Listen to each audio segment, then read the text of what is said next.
And the local news at 9.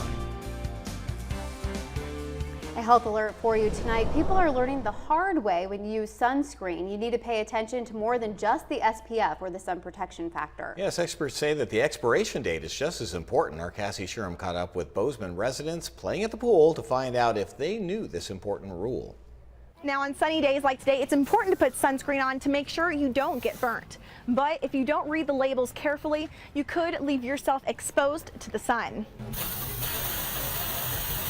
Yeah, we just used to keep our lotion as we'd always buy too much, and we'd use it year after year. Heidi Long and her family just learned that sunscreen expires after a couple years on your shelf. We all got burned, so now we typically throw it away and then buy new at the beginning of the season. According to the Skin Cancer Foundation, many sunscreens expire in 1 to 2 years. Just say always read the label and always double check the expiration date, and usually the bottles will say it somewhere. I asked other parents if they knew sunscreen expires, and most of them didn't know that each year your sunscreen loses its protection for your skin. You know, I usually buy it every season, so I didn't know that. Yeah, I didn't know that either. We usually get something at least once a year each summer because we do go through it so much, but I'm sure there's been times where we've put it on and it's been expired. While looking at the different brands and SPFs, I read the sunscreen labels saying to reapply the product at least every 2 hours. That's because sunscreen degrades over time and dilutes or runs off with exposure to sweat and other forms of moisture. It's really important for our kids to wear sunscreen every day. We're outside all the time in the summer and you just can never be too careful.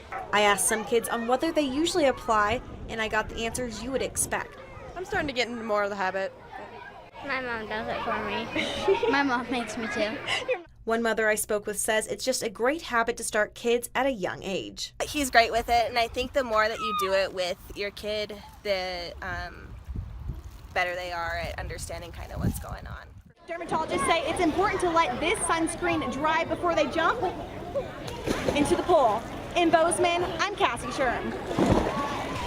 You just may be thinking about how and when to apply sunscreen as you head to one of Montana's many rivers to recreate in the water. But your visit to the river could actually have damaging consequences. Now, in an effort to